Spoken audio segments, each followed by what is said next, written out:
Sa gitna ng gantihan ng Iran at US-Israel, biglang may balitang tinamaan ng drones ang US Embassy sa Riyadh habang nagsasara ang airspace at kumakalat ang alerts sa buong Middle East.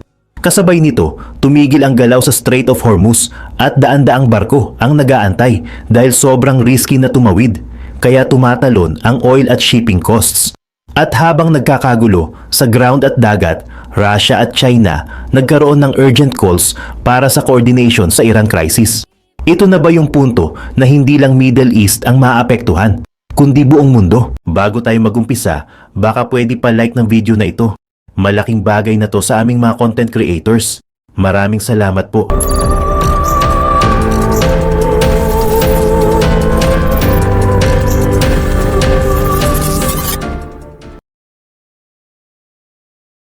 Pagkatapos ng decapitation strike noong February 28 na pumatay kay Ayatollah Khamenei at sa halos 50 na opisyal ng Iran, agad na gumanti ang puwersa ng Iran at ang kanilang mga kaalyadong grupo sa Middle East. Ang unang naramdaman ay ang malawakang missile barrage na tinahama sa Israel.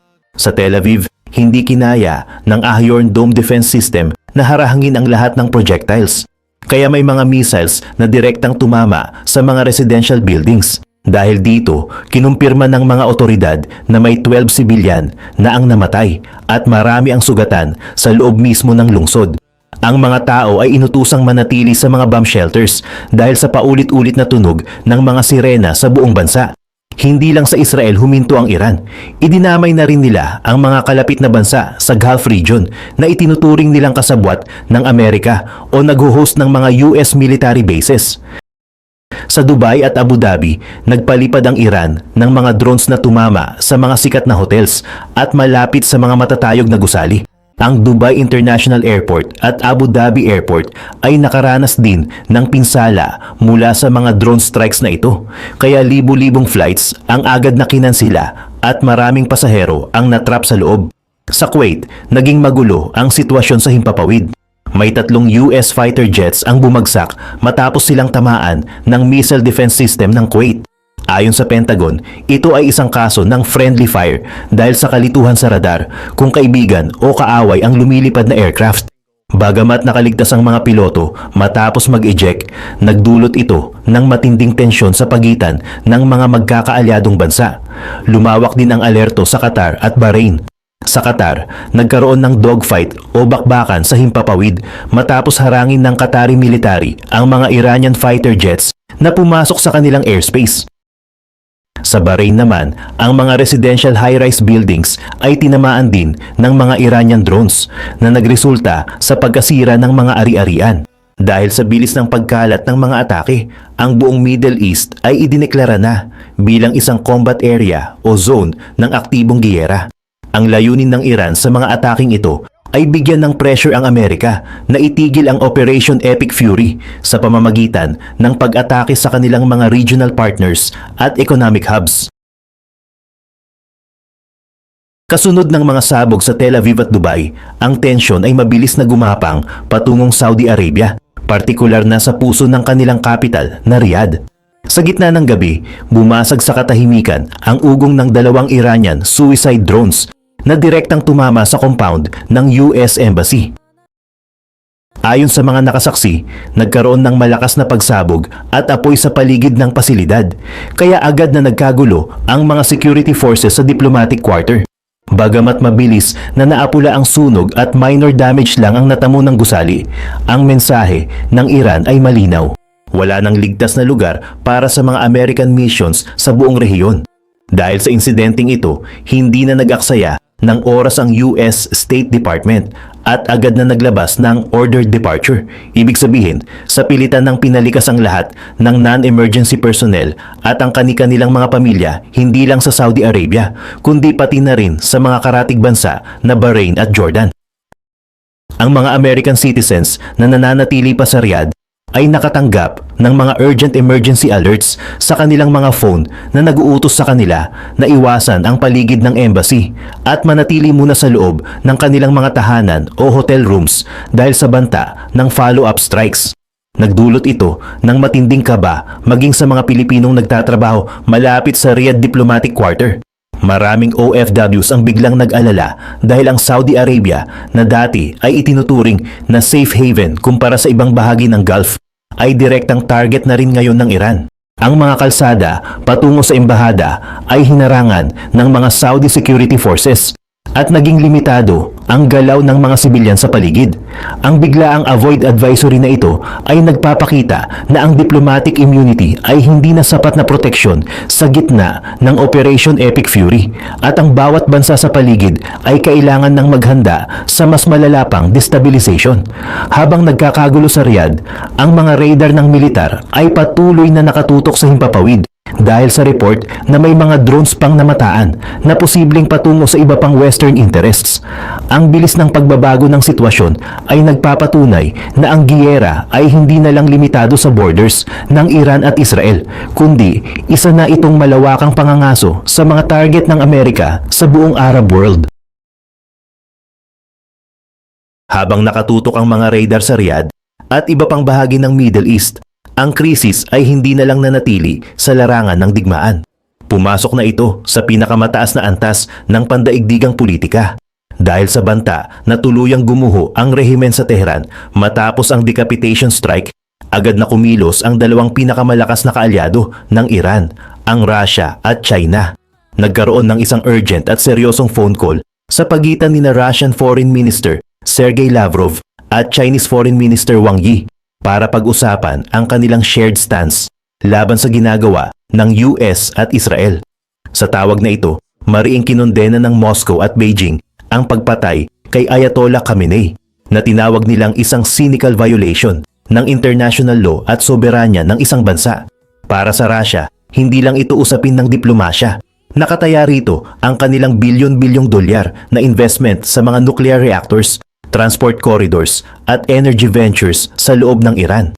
Natatakot ang Kremlin na kung magkakaroon ng regime change o tuluyang destabilisasyon, mawawalan sila ng isang strategic partner na tumutulong sa kanila na kontrahin ang impluensya ng Amerika sa West Asia.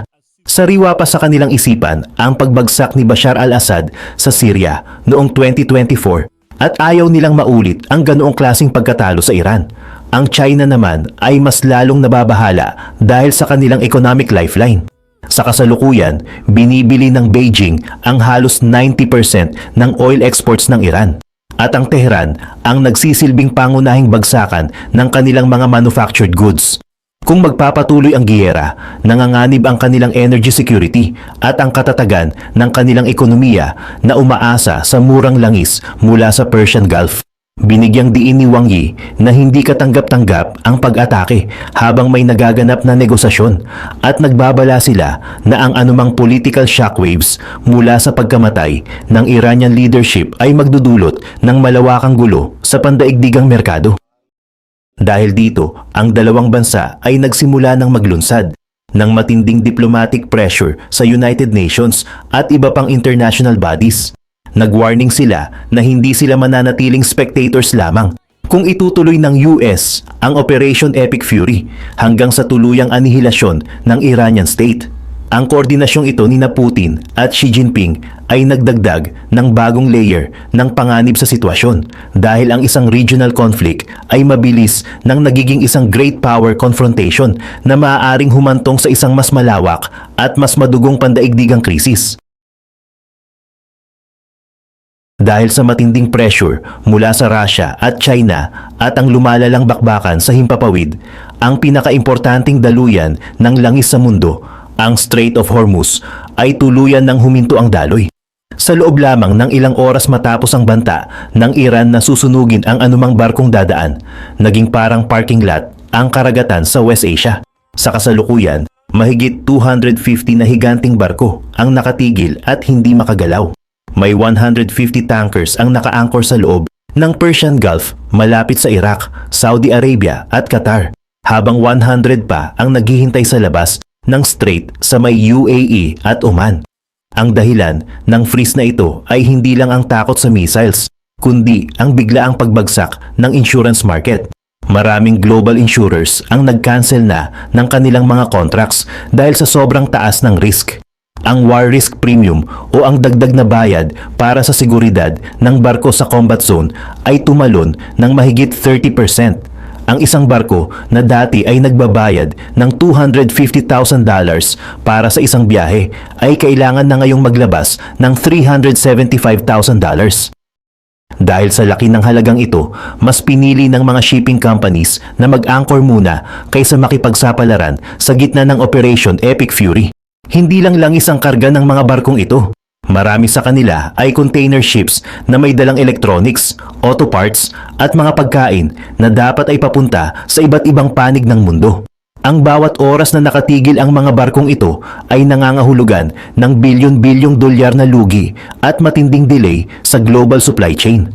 Ang mga shipping lines na nagtangkang magre-route o umikot sa Africa ay nahaharap naman sa problema ng mas mahabang biyahe at mas mataas na fuel consumption na lalong nagpapamahal sa freight costs. Sa gitna ng dagat, makikita ang mahabang linya ng mga tankers na naghihintay lang ng signal kung kailan magiging safe ang daanan. Pero habang walang tigil ang palitan ng drones at missiles sa pagitan ng Iran at ng US-Israel Alliance, walang insurer ang gustong mag-cover sa mga barko at walang kapitan ang gustong itaya ang buhay ng kanyang crew. Ang Hormuz Freeze na ito ang naging pinakamalaking economic chokehold sa kasaysayan ng modern trade at ang epekto nito ay mabilis nang gumagapang mula sa karagatan patungo sa mga bulsa ng mga ordinaryong tao sa buong mundo. Habang nakatigil ang mahigit 250 na barko sa paligid ng Strait of Hormuz, ang epekto ng maritime freeze na ito ay mabilis na tumama sa mga global stock markets at commodity exchanges. Dahil ang 20% ng supply ng langis sa buong mundo ay hindi na makalabas sa Persian Gulf, biglang tumalon ang presyo ng krudo sa pandaigdigang merkado. Sa United States, ang national average para sa isang galon ng gasolina ay agad na lumagpas sa $3 at patuloy pa itong umaakyat. Ang bawat $10 na dagdag sa presyo ng bariles ng langis ay otomatikong nagsasalin sa dagdag na 25 cents sa bawat galon na binabayaran ng mga motorista sa mga gasolinahan.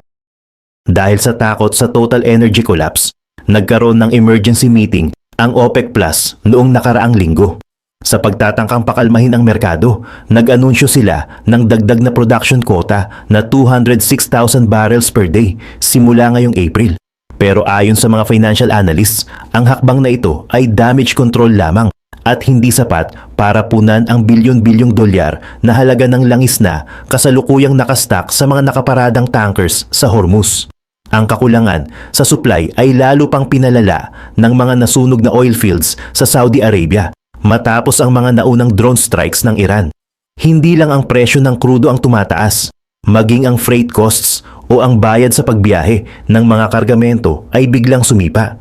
Dahil kailangang umikot ng mga barko sa mas mahahabang ruta para iwasan ang combat zone, mas marami silang nagagamit na fuel at mas matagal ang biyahe. Ang mga karagdagang gastos sa insurance at krudo ay hindi kinakaya ng mga shipping companies, kaya ipinapasa nila ito sa mga traders at distributors.